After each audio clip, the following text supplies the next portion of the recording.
together for Tegan and Sara!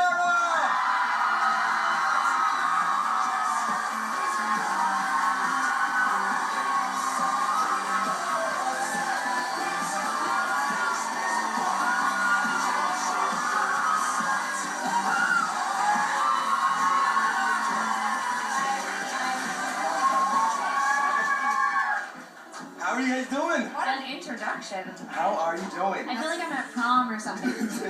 You got the blazer? Yeah, this is probably what I would have worn to prom if I was cool. Does it feel weird to be back and watch music? Yeah, exciting. This brings back a lot of good memories. Yeah. I don't think we've ever had such an enthusiastic experience here, though. This is good. We said that you were coming. Yeah. The tickets went like that. I like this youthful energy. I'm like a vampire. I want to suck it from you. Take it away. Is that too racy? It might be illegal. Store it in a bottle downstairs. Now we got you here, and we got to talk about what's dropping on January 29th, where we're all going to be at the record store. We're talking about your new album, Heartthrob. Yes. Tell us a little bit about this album. You know, we're really excited about it. It's our 7th record, which feels like I'm aging myself by saying that, but it's definitely our most pop kind of driven record, and it's definitely upbeat, but I also think that it's probably our most depressing record, so you can dance to it, you can play it at a party, but you can also lay in the fetal position and think about somebody that broke up with you to it as well, so it's kind of got something for everybody, and I think it's really fresh, and I think it's still quintessential Tegan and Sara, so. Yeah, when I was listening to I'm All Messed Up, I was underneath my desk. You're sad, Why? People cry when we play it live, they're like so emotional, and they just stare at Sara. Sara's like up there, she's like a little bird, and she's just like flapping her wings, singing away, and like people are just like crying, staring at her. It's quite magical to watch, so. Okay, before we get into the music, where did the name Heartthrob come from? Because it's such a unique name, and it's perfect for the album. You know, Tegan suggested it, and we thought it was interesting because generally heartthrob is associated with men, and we thought that it was sort of a playful way of not anymore. Yeah, we were sort of taking it back. Yeah, we were taking it for ourselves because we were sort of like, we've always had this weird thing where we don't necessarily feel like heartthrobs are like sex symbols to people, but people. Even seeing you say the word. I know, it feels awkward. I blacked out for a second. I know, she blacks out. But I think it's like, it's our way of sort of trying to get comfortable with this idea that people think we're cute, and also this idea that we, in our songs, we're always the losers. We're always getting broken up with. We're always getting rejected. And I think that this record, I think this record is sort of our way of saying, like, we're empowered, like we're taking this back, like we really, you know, we're sort of like tongue-in-cheek, you know, having fun with it. Yeah. Yeah. Well, over the last couple years, last year specifically, you guys kind of became like house music and electro darlings. Oh, You turned on the radio and Tiesto or David Guetta had your vocals on it. Is that kind of where this album led to? Were you listening to these songs and going, you know, let's get a little sunnier, a little happier?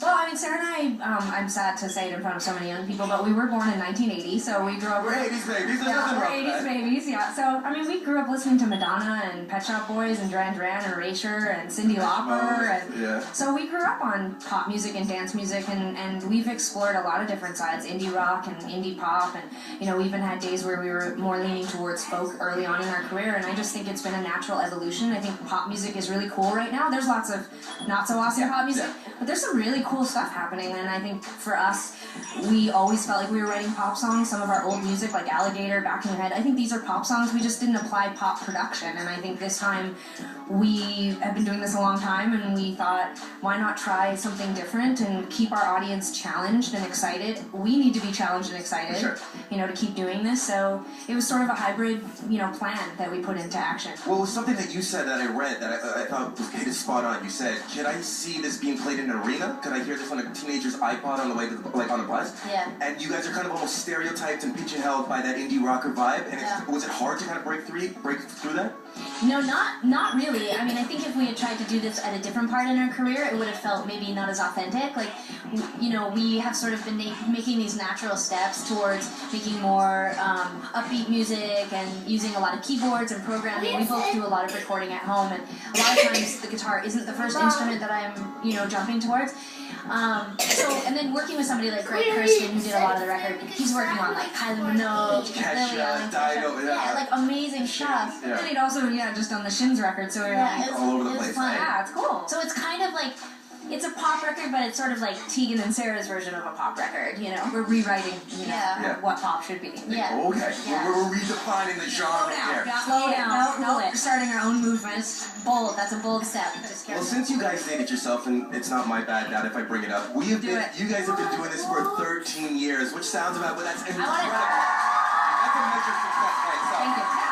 Luckily for us at Much Music, we've been a part of the journey with you. Let's So see, sad. Let's That's see what you're gonna do. I Let's hate see this. if you guys can remember this.